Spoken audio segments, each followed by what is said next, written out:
haven't I? This is Step Brother coming your way with a message that I hope will help both of us. I acknowledge my spiritual and emotional sides, but I do not focus very much on them. I mostly think about the physical and mental aspects of my life.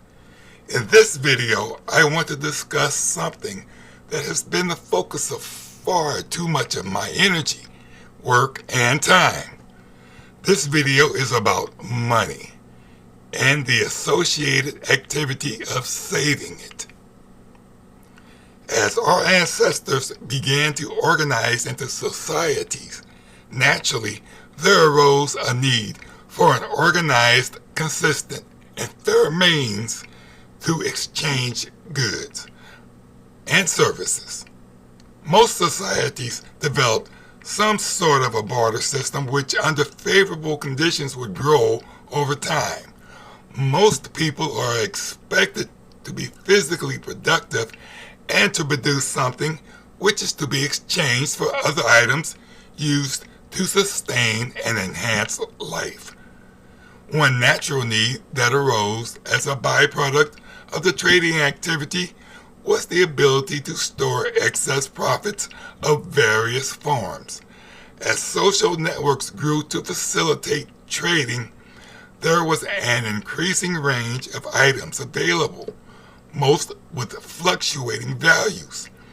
Most cultures evolved to enable stable trades with agreed-upon items of value, functioning as a medium of exchange. Although electronic data bits have mostly replaced actual cash in the modern economy, fiat currency is still the dominant medium of exchange. Currency are tied to countries, and we in the United States receive Federal Reserve notes in return for productive activity. What has more intrinsic value, the cash or what's in the box? The American dollars are fine for everyday transactions, but the main point of this video is to convince you that keeping most of your accumulated wealth in that form at this time is a very bad decision. The links to the web pages featured in this video are listed in the description. So this web page, basically I'm going over the basis of where money, the idea of money was being used currently, and you'll see. A dollar sign, what I gleaned from this basically is that the United States dollar is really made up of silver according to the law, and this Federal Reserve note is a counterfeit dollar, and it's, basically, they tell us it's strong right now, but it's really strong compared to other fiat currencies. And, I didn't realize that a dollar sign is a symbol, the letter S for silver with the number ones, one silver, because it was defined as one of the units of currency based on something real. It was the dollar based on earlier pieces of $8, real. I'll get to that. This is the rupee. It's basically the symbol. And again, the rupee is a word for silver. And, it's learned, that's pretty good. That makes sense. Because that's money. We all need money to do trade. And even the Russians, basically, the word ruble is some old, been translated into ruble, but I guess it looks like a P in Russian. But it means to cut up a piece of silver. And you can read this, slow it down, stop it, whatever. But yeah, this whole thing about the repeating theme is that these fiat dollars that the government issue keep on going down. And the information above showed that the Russian ruble 800 years ago was 6.6 troy ounces of silver. Because the ruble means silver. But now the current ruble, as of a week or so ago, was a penny and a half. So, it's 1/40th of a gram of silver instead of being 6.6 troy ounces, 1/8,000th is what it's currently worth of what it was when it was created, when before governments took over and started sucking all the money out of everything. Basically, our government also did these, was very smart, created by founding fathers who understood a lot. And again, 106 years ago, that Federal Reserve came in to subvert us, and they've done a really good job. Then I get to the pound. That's it's kind of in your face, but of course they kind of hide it from us too. So yeah, why is it across the L? And didn't think about that all the time until recently. But it's called the pound sterling, technically, and basically I go through the etymology here, and as you can see, it's old word from medieval times, from something called a starling or something like that. Had stars on it, little piece of silver. But the bottom line is that the pound was that, a pound of silver. So the original British pound's worth about 264 Federal Reserve notes. I'm going to use that nomenclature for now because they're not dollars. Again, they're counterfeit dollars. They're not actual constitutional dollars.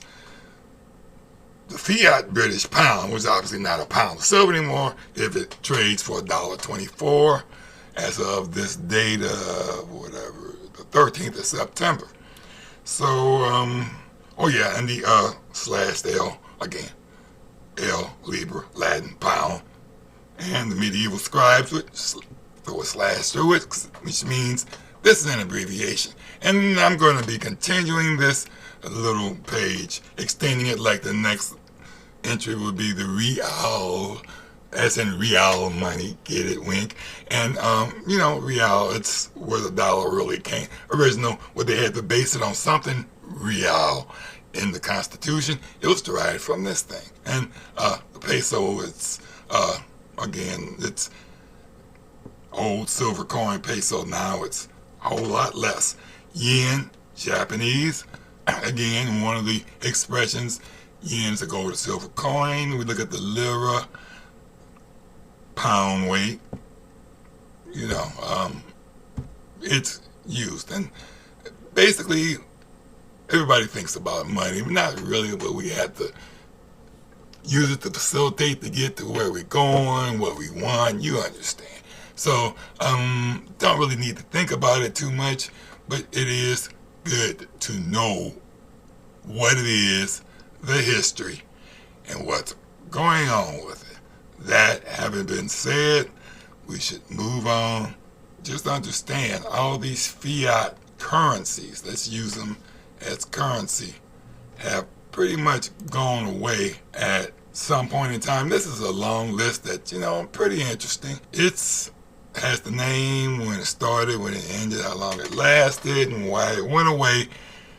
And this list is sorted by how long they lasted, which is the fourth column. So you can see, I think I heard somebody say the average time is, I think 7 years, but I don't know. It's a long list with a lot of names. And, hey, that's my, people always have this need and always trying to come up with something. And I'm just going to go just zoom it on by. And, it's basically what it is. The important thing to understand that it always happens, always has. And I believe that the United States Federal Reserve note is currently in the in-game process of joining that long lineup. So who knows what the money masters are going to do to delay the inevitable, because they have so many tools, including the faith of the American sleeper. Perhaps they can put off this next paradigm for longer than I'm going to be around these parts. But people know that we need a currency, and there are many opinions and possible options to replace what we have. But a growing consensus seems to be that the next one will require the internet. I don't have a real problem with that, but it shouldn't be the only way to pay or be paid.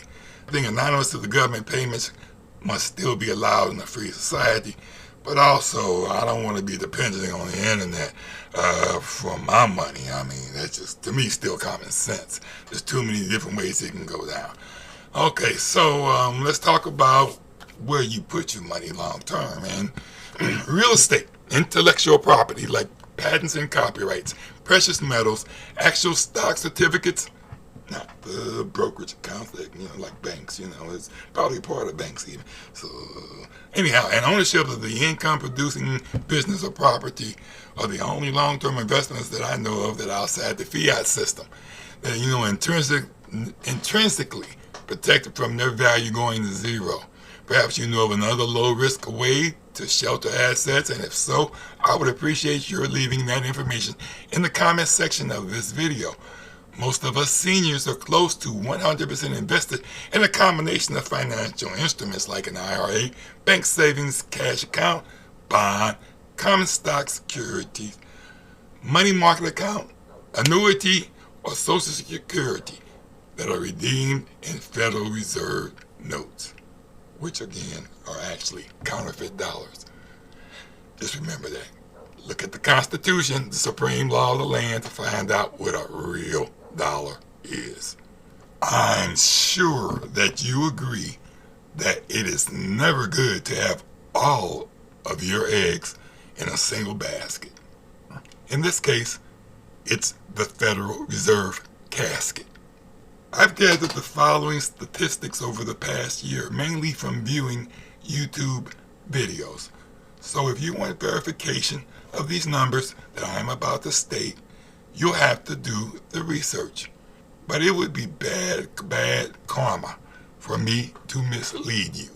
In 2018, the amount of silver mined on Earth was approximately 7.8 times the amount of gold.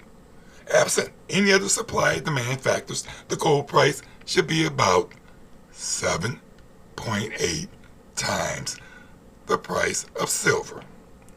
However, during 2018, the gold price was over 80 times the price of silver, where it remains to this day. Here are some fundamental market supply and demand factors that should drive the price one way or another. In 1950, there were about 8 billion ounces of refined silver and about 1 billion ounces of refined gold above ground. Over the intervening almost 70 years, most of the available silver has been consumed. The total gold stockpile has only increased. By 2018, the above ground global stockpiles of silver had diminished to under 2 billion ounces, while the available above ground gold supply had increased to about 8 billion ounces. Yes, they're both being produced by mines. However, there seems to be some problems the professionals think, as witnessed by the contents of this web page. So he goes over with a bunch of different points and charts and factors, talking about this and that, which you can read at your leisure, and he makes some good points. And yeah, there's always China. China's gobbling all they can because they need it, honestly. They, and yeah, scrap is really, you're talking about the title of this page is what? Coming silver supply crunch is worse than you know. But he's really talking about demand. But yeah, here's some scrap supply going down. So yeah, okay, fine. We know that these things are happening, and it's a trend that would be very hard to turn around. And that's understandable that these things change over time. Perhaps they'll have some new substitution, just like they did for the heavy user of silver in the past, photography. That has pretty much mostly gone away. What's still being used is stable. They still use it for X-ray negatives and so forth, but a lot of that's being recycled. But as you can see at this mine production chart that's on your screen, that combined with the ever-increasing physical silver demand by technology and health sectors, the global mine output peaked in 2015, 4 years ago, and it's been in a steady decline since. I recall that a basic economic premise is that increased demand for a product or service with all the factors remaining constant will cause a price rise, and the demand is definitely increasing. Another equally important economic maxim is that a decreased product supply with the other factors constant reduces a price rise for the product. Okay, so here's a long-term silver price chart.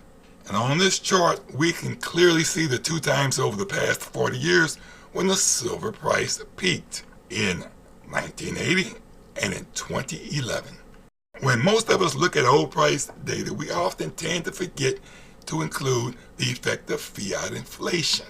Those peaks happen using money that is no longer available. When I was a child, I could buy a bag of potato chips or a candy bar for 5 cents. When I got my first car, regular gasoline was 21.9 cents a gallon. Those valuable dollars of my youth are long gone. Okay, this is the same silver value history plotted in terms of the dollars that we use today. And since the currency is actually less valuable today than that used in years past, it takes more of it to purchase the same item. I like the way this site allows the display of the inflation-adjusted silver price data because I can better see the effect of the fiat currency inflation. I'm sure that the site's creator has a reason for using wildly inaccurate 1980 silver price data, but that bad data causes the non-inflation adjusted chart to look different than all the other long-term silver price charts that I've ever seen, which have close to the same height peaks spaced 31 years apart. As seen on this non-inflation corrected chart, the two silver price peaks are shown to be roughly the same size as they should be. And you know the number of dollars that it took at the time, close to 50. There are different numbers given for that 1980 peak, anywhere from about 48.50 to 50.50, some quoting the bid, some quoting the ask. I have no idea why the 1980 price data used on the inflation corrected graphs is inconsistent with historical records, but on this modified display I've added the correct information. If accurate data was used by the website to correctly plot the inflation-adjusted silver price chart, then it would make the current silver price situation look even more absurd.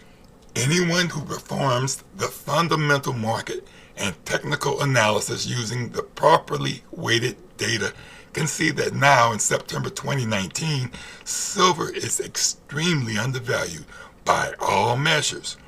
And at this time, I believe it is being sold for far too low a price. Economic supply and demand rules tells many analysts, including me, that the bargain basement price for physical silver coins, fine silver rounds and bars, is coming under substantial pressure, and in a fair and open market likely would be much higher. Now comes the obligatory financial advice. Buy low. Peace.